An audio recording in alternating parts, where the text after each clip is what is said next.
దేవుడి నామమునకు మహిమ కలుగును గాక. మన ప్రభువును మన రక్షకుడైనటువంటి యేసుక్రీస్తు నామములో శుభాభివందనాలు తెలియపరుస్తున్నాను. ఈరోజు చక్కని అంశాన్ని మాట్లాడడానికి మీ ముందుకు వచ్చాను. ఏంటి అంటే, ప్రియమైన వాళ్ళరా, ప్రకటన గ్రంథము 7వ అధ్యాయం 9వ వచనాన్ని పరిశీలన చేస్తే అక్కడ గొప్ప సమూహం కనిపిస్తుంది. ఆ గొప్ప సమూహము ఏంటి అంటే, ఈ భూమిపై ఉన్న ప్రతి దేశాల నుంచి, ఈ భూమిపై ఉన్న ప్రతి వంశములలో నుంచి, ఈ భూమిపై ఉన్న ప్రతి జాతిలో నుంచి, ఈ భూమిపై ఉన్న ప్రతి పట్టణము గ్రామములో నుంచి, ఈ భూమిపై ఉన్న ప్రతి భాషలో నుంచి అనేక మంది కూడి వచ్చి ఆ పరలోక రాజ్యంలో దేవుణ్ణి స్తుతిస్తున్నారు, మహిమపరుస్తున్నారు. ఎంత గొప్ప సమూహాన్ని ఆ పరలోక రాజ్యంలో మనం చూస్తున్నామంటే,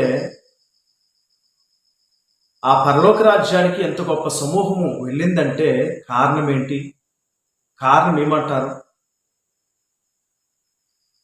ఆయా భాషల నుంచి వారు, ఆయా దేశాల నుంచి, ఆయా జాతుల నుంచి, ఆయా వర్గాల నుంచి అనేక మంది ఆ పరలోక రాజ్యంలోకి వెళ్ళి ఆ పరలోక రాజ్యంలో దేవుని స్తుతిస్తున్నారంటే కారణం ఏమిటంటారు?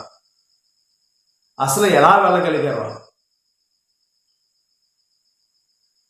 ఏ విధం చేత పరలోక రాజ్యాన్ని పొందుకోగలిగారు అనేది మనం ఆలోచన చేస్తే, ఈ ప్రకటన గ్రంథము 7వ అధ్యాయం 9వ వచనంలో కనిపిస్తున్న ఆ సమూహము, వాళ్ళందరూ కూడా పరలోక రాజ్యానికి వెళ్ళడానికి గల కారణం ఏంటంటే, 4 రకాలైనటువంటి సువార్త పిలుపులు, లేకపోతే సువార్త ప్రకటన కొరకైనటువంటి 4 రకాల పిలుపులు. ఈ 4 రకాల సువార్త పిలుపుల వలన వచ్చిన ప్రజలనే అక్కడ మనం చూస్తున్నాం. బైబిల్లో సువార్త నిమిత్తము 4 రకాల పిలుపులు ఉన్నాయి. ఈ సువార్త నిమిత్తము ఉన్న 4 రకాల పిలుపుల ద్వారా సువార్తను అందుకున్న ప్రజలే ఆ పరలోక రాజ్యంలో ఆ గొప్ప సమూహముగా ఉన్నారు. ఆయా దేశాల వారు కావచ్చు, ఆయా భాషలు మాట్లాడేవారు కావచ్చు, ఆయా వంశస్థులు కావచ్చు, ఆయా జాతుల వారు, ఆయా కులాల వారు, ఆయా వర్గాల వారు, ఆయా ప్రజలు కావచ్చు, అందరూ కూడా ఈ 4 రకాల సువార్త పిలుపుల వలన వచ్చిన వారు. ఏంటి 4 రకాల పిలుపులు అని మీరు ఆలోచన చేస్తే, సువార్త నిమిత్తము 4 రకాల పిలుపులు ఏంటంటే, ఒకటి అది పైనుండి వచ్చిన పిలుపు, అది దేవుడి నుండి వచ్చిన పిలుపు. పైనుండి వచ్చిన పిలుపు లేదా దేవుడి దగ్గర నుంచి వచ్చిన పిలుపు.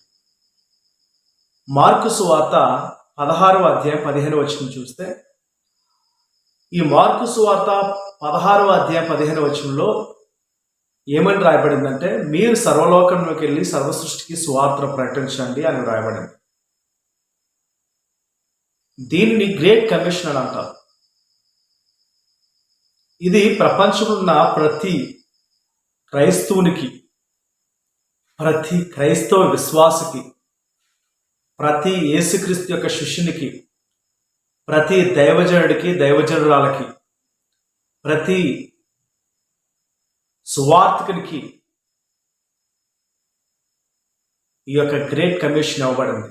ప్రతి ఒక్కరు కూడా, క్రీస్తును అనుసరించే వారందరికీ కూడా ఈ గ్రేట్ కమిషన్ అనేది పైనుండి ఇవ్వబడింది, దేవుడి నుండి ఇవ్వబడింది, మన ప్రభువును మన రక్షకుడైనటువంటి యేసుక్రీస్తు ద్వారా ఇవ్వబడింది. సర్వలోకమునకు వెళ్ళి సర్వ సృష్టికి సువార్తను ప్రకటించండి అని. ఒక దేశానికో, ఒక రాష్ట్రానికో, ఒక జిల్లాకో, ఒక ప్రాంతానికో, ఒక గ్రామానికి కాదు, ప్రపంచ దేశాలలో ఉన్న ప్రతి ఒక్కరికి కూడా సువార్త ప్రకటించండి అని ప్రభు సెలవిచ్చాడు. భూదిగంతములో ఉన్న ప్రజలందరికీ కూడా సువార్తను ప్రకటించమని ప్రభు సెలవిచ్చాడు. దేశ భేదం లేదు, కుల భేదం లేదు, మత భేదం లేదు, ప్రాంతీయ భేదం లేదు, భాష భేదం లేదు, వర్గ భేదం లేదు, లింగ భేదం లేదు. ప్రతి వారికి కూడా సువార్తను ప్రకటించండి అని ప్రభు సెలవిచ్చాడు. ఇది గ్రేట్ కమిషన్, ప్రతి ఒక్కరికి సంబంధించింది. ఇది పైనుండి వచ్చిన పిలుపు ఇది. అందుకే సువార్తను ప్రకటించేవారు ప్రపంచ దేశాలలో ఉన్న అనేకులకు సువార్త ప్రకటిస్తున్నారు. అది కొండ, అది కోన, అది అడవ, అది ఎడార్య, అది సముద్రమా, అది ఏంటి అనేది చూడకుండా ఎక్కడ ప్రజలుంటే అక్కడికి వెళ్ళి సువార్తను ప్రకటిస్తున్నారు. వాళ్ళు చంపుతారా, వారు కొడతారా, వారు తిడతారా, వారు ఉమ్మి వేస్తారా అనేది చూడకుండా చావడానికైనా రెడీ, ఉమ్ము వేయించుకోవడానికైనా రెడీ, చంపబడడానికైనా రెడీ, కొట్టించుకోవడానికైనా రెడీ, తిట్టించుకోవడానికైనా రెడీ, జైల్లో వేయించుకోవడానికైనా రెడీ అని ప్రతి ఒక్కరు కూడా అనేక మంది ఈ సువార్తను ప్రకటిస్తూ ఉన్నారు. ఈరోజు ప్రియమైన దేవుని సంగమా, సహోదరి సహోదరుడా, నీవు సువార్తను ప్రకటిస్తున్నావా? ఈరోజు ప్రభువు వారికి ఇచ్చిన గ్రేట్ కమిషన్ నీకు కూడా ఇచ్చాడు.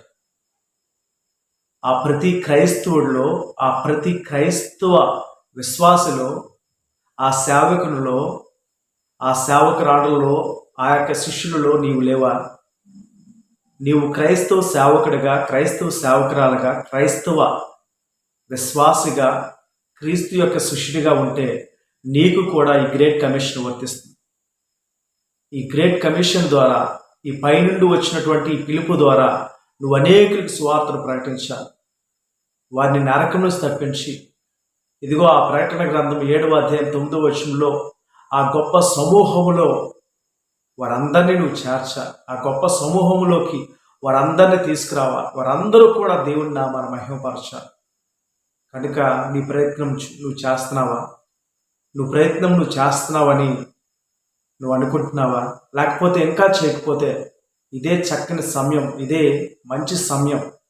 కనుక దేవుడు మనకి ఇచ్చినటువంటి ఆ పై నుండి వచ్చినటువంటి పిలుపు లేకపోతే ఆ ఆజ్ఞను మనం పాటించి మనం ఏం చేయాలంటే సువార్తను ప్రకటించాలి.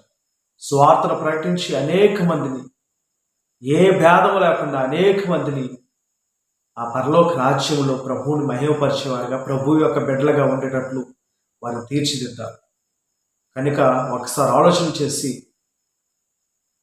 దేవుని నామాన్ని మహిమపరచడానికి, దేవుని నామాన్ని అనేకులు తెలుసుకోవడానికి, సువార్తను ప్రకటించడానికి ముందుకు రావాల్సిందిగా, సువార్తను ప్రకటించడానికి వెళ్ళవలసిందిగా ప్రభుపేట మనవి చేస్తూ ఉన్నాం.